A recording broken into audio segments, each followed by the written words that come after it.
O Alexandre de Moraes autorizou hoje uma operação de busca e apreensão com múltiplos alvos no estado do Maranhão.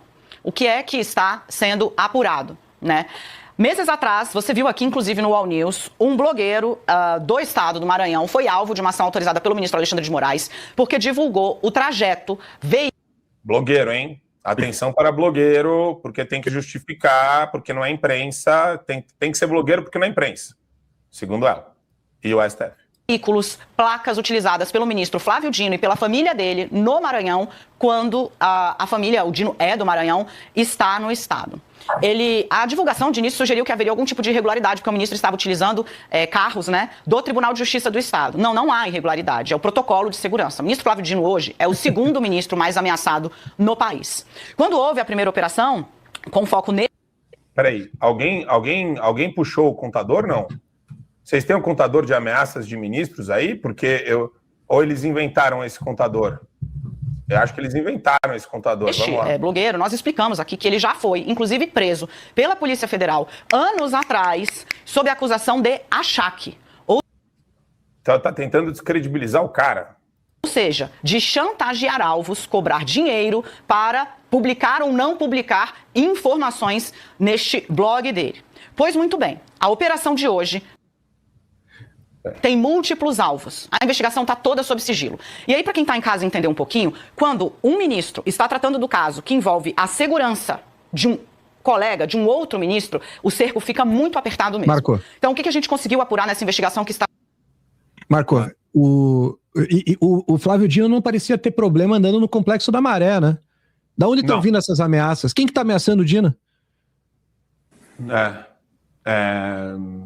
Alguma avó com Bíblia, pode ser. A direita radical, a direita extremista, o jornalista maranhense que virou bolsonarista e blogueiro.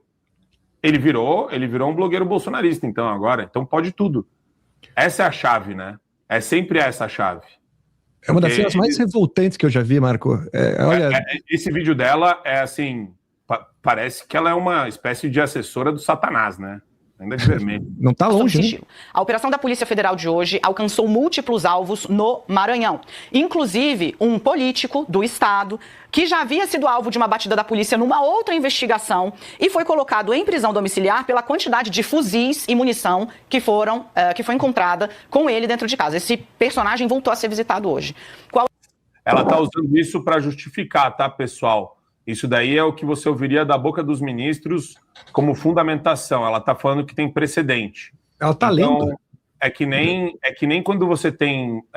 eu já recebi várias ameaças de agressão física nas redes sociais. E eu posso considerar ameaça suficiente para invadir a conta da pessoa. Algumas que eu recebi, inclusive, você pode até pensar se eu levasse muito a sério. É que eu não levo a sério. Agora... Todas as pessoas públicas recebem mensagens de críticas acerbas. Todas. Marco, o engraçado é só que ela menciona que essa investigação corre sobre sigilo, mas a quantidade de informação que ela tem não me parece que seja sigilo para ela, apenas um sigilo para os demais, né? Acho que para ela não é sigilo, e ela sempre desabonando e trabalhando contra a imagem, né? Então, o que ela tem que fazer? Ela tem que destruir a imagem do jornalista maranhense. E ela tem que levantar a imagem do Supremo. Ela tem que falar que os ministros são vítimas e, portanto, eles estão reagindo. É aquela velha história. A esquerda fala que é vítima para reagir. Pode ser de misoginia, pode ser de feminicídio. Eles inventam qualquer coisa. Racismo. Porque daí, quando eles agem com a força autoritária total. E daí vem a Daniela Lima para passar pano pro vagabundo. É a suspeita que a Polícia Federal levou para o Supremo encaminhou para a PGR e a PGR falou, ok, fundamentada a suspeita, faça-se a operação, ou seja, com apoio do Ministério Público Federal. É a de que este personagem, que de novo filmou, fotografou e divulgou o trajeto feito pela família do ministro Flávio Dino no estado, o segundo ministro mais ameaçado, que é inclusive o relator das investigações que tratam de orçamento secreto no Maranhão, de que este personagem teria recebido R$100 mil por intermédio de uma terceira pessoa para montar essa operação de monitoramento e plantação de desinformação sobre o ministro Flávio Dino e a família dele por meio do veículo que ele patrocina, este blog. Trago mais detalhes aqui do que consegui levantar e em seguida... Está lendo da conversa com o ministro. Está lendo da conversa com alguém. Com o ministro diretamente, ou com o interlocutor do ministro. Ela se orgulha muito disso, na Globo News, ao vivo, ela já falou, e olha que o ministro falou, olha o que o ministro disse, e ela deu uma risada depois. Então, é esse pessoal que parece se jogar de fato, né, se temperar para cair na boca de um leão. Porque é o seguinte, Marco, ainda ela não é vista como um alvo, né? Só que em uma ditadura não existe ninguém protegido. Não existe. Se você entra na cova de um leão com fome, por mais que é você que está alimentando ele, uma hora ele também vai te engolir. E na ditadura funciona assim, ninguém será poupado. Então, mesmo que hoje você se coloque a favor do sistema, uma hora o sistema também vai te punir, né? E especialmente da Daniela Lima, que a gente está falando, não vou nem falar dos demais da Globo News, especialmente da Daniela Lima, ela presta um papel lamentável.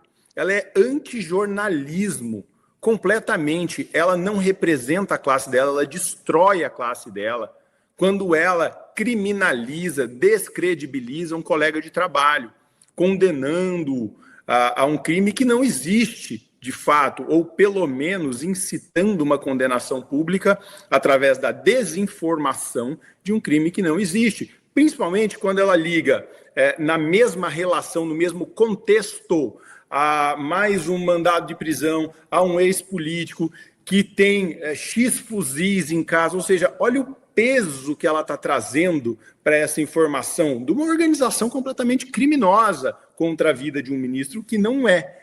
O que de fato aconteceu foi uma denúncia sobre o uso indevido da máquina pública por um ministro.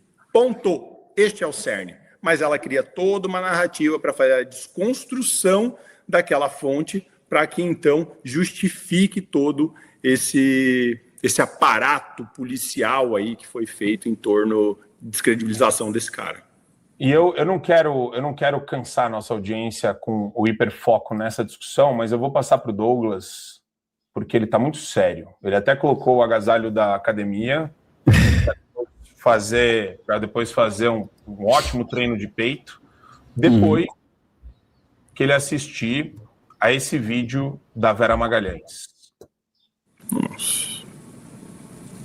Exatamente, Vera. É um direito fundamental previsto na Constituição e, como você falou, o caso pode ter camadas, o caso está sob sigilo, as partes envolvidas têm argumentos que a gente desconhece, mas me parece que o cerne da questão é muito claro. É um direito fundamental previsto na Constituição resguardar o sigilo da fonte. Então, diante disso, o que foi feito agora me parece um claro desrespeito à Constituição que o STF tem obrigação de guardar, não é? De zelar por. E quanto a... Você falou agora que um dos argumentos é de que o jornalista poderia ter participado de alguma forma de um dolo, de um ilícito. Mas a questão, eu acho que central é essa, e talvez tenha que ficar bem claro. Ainda que isso tenha ocorrido, o jornalista poderia ter sido investigado por esse dolo. O que não pode, e o que a Constituição veta, é fazer uso do jornalista ou da fonte como uso do jornalista como caminho para chegar à fonte que ele protege. É aí que a coisa fica muito clara e aí que me parece que não existe dúvidas de que, neste momento, o ministro Alexandre de Moraes, ele se sobrepôs à Constituição. Você não acha isso? Eu acho, concordo. E ele faz isso numa decisão monocrática de um caso que diz respeito a um princípio constitucional que está inscrito no artigo 5º, que é um dos artigos mais centrais da Constituição. Eu vou até ler aqui o que ele diz textualmente. Diz o artigo 5º, inciso 14 da Constituição: é assegurado a todos o acesso à informação e resguardado o sigilo da fonte quando necessário ao exercício profissional. Então, aqui é um princípio que ele tem duas mãos.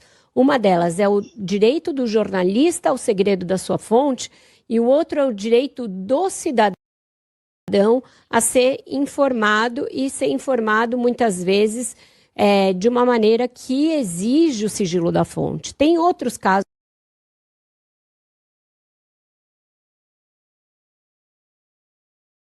Perdão. Douglas Garcia. Eu tenho uma figurinha para Verinha. Eu tenho uma figurinha para ela do STF. Ó, isso você vai no site do Supremo e tem lá figurinhas para baixar. Aí tem vigiar e punir, gostoso demais. Olha só que bonitinho. Tá lá no site do STF. Você baixa lá, tem a foto do Alexandre de Moraes com as figurinhas dele. E tem uma dessa daqui que a Vera baixou do site do Supremo. Olha que bonitinha, Douglas. Como diz o ditado, um dia da caça, outro dia do caçador, né? A política ela é como uma roda gigante. Eu não vou me debruçar para colocar adjetivos sobre esta senhora, Marco Antônio, porque ela tentou me deixar inelegível em primeira instância, mas eu venci, tentou me deixar inelegível em segunda instância, mas eu venci por um voto dos 7 desembargadores que votaram.